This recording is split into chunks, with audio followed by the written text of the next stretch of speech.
2024 का वर्ष इतिहास में लिखा जाने वाला वर्ष होगा। यह वर्ष सतयुग की प्रतिध्वनि होगा और करोड़ों भारतवासी इसके साक्षी बनेंगे।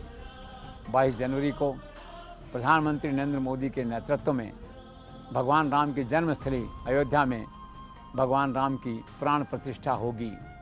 यह ऐतिहासिक पल होगा। राम मंदिर के निर्माण में सैकड़ों हजारों लाखों लोगों ने एक एक ईंट रखी है। विश्व हिंदू परिषद, बजरंग दल, मोहन भागवत, आडवाणी जी, जोशी जी और न जाने एक लंबी श्रृंखला है जिसमें हर व्यक्ति ने एक ईंट का पत्थर राम मंदिर के निर्माण में रखा। लेकिन इस लड़ाई को अंतिम चरण तक पहुंचाने में, अंतिम परिणाम तक लाने में, अंतिम निष्कर्ष तक लाने में और राम मंदिर के 4 दशक पुराने सपने को साकार करने में जो सबसे बड़ी भूमिका है, सबसे बड़ी लीडरशिप है, वो प्रधानमंत्री नरेंद्र मोदी की रही है। यह सच है कि सुप्रीम कोर्ट में अमित शाह की पैरवी को नहीं भुलाया जा सकता।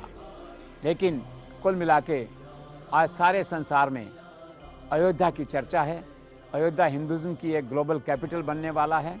अयोध्या में आप जाके देखिए आज तो ऐसा लगता है अयोध्या ही नहीं पूरे राष्ट्र में एक ऐसा माहौल हो गया है जैसे भगवान राम सचमुच वनवास से लौटकर अयोध्या में लौटने वाले हों, अयोध्या में शासन की बागडोर फिर से संभालने वाले हों।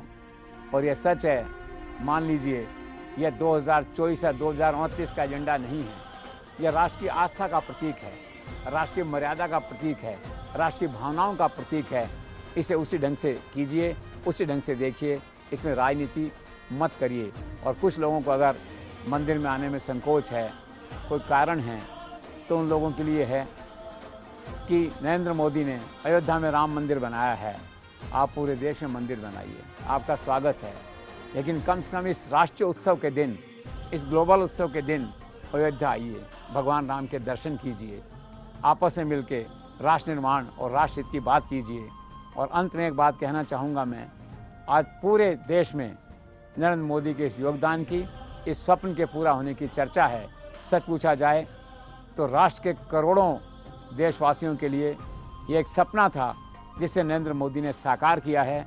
मेरे विचार से उन्हें भारत का सर्वोच्च नागरिक सम्मान भारत रत्न दिया जाना चाहिए। यह देश की जन भावनाओं का प्रतीक होगा, आम आदमी की भावना का प्रतीक होगा और राष्ट्र के प्रति इस प्रकार का समर्पण करने वाले व्यक्ति की जो योग्यता है, व्यक्ति की जो सेवाएं हैं, उसका जो योगदान है, उसका रिकॉग्निशन होगा।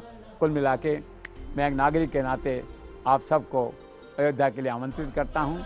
आइए इस ऐतिहासिक दिन 22 को अयोध्या आइए, भगवान राम के दर्शन कीजिए और 400 साल पुराने इस सपने को अपनी आँखों से साकार होते देखिए। अभी आदित्यनाथ योगी ने एक जगह कहा कि मैं अपनी आँखों से इस सपने को साकार होता देख रहा हूँ।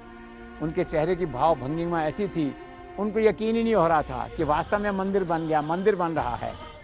तो ये स्थिति है।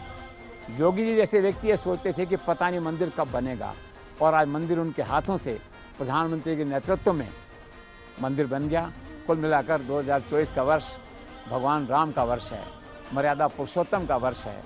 आइए हम सब मिलकर भगवान की जन्मस्थली अयोध्या में इस राष्ट्रीय पर्व को, उत्सव को खुशी के साथ हंसते हंसते मनाएं और राष्ट्र को आगे बढ़ाएं।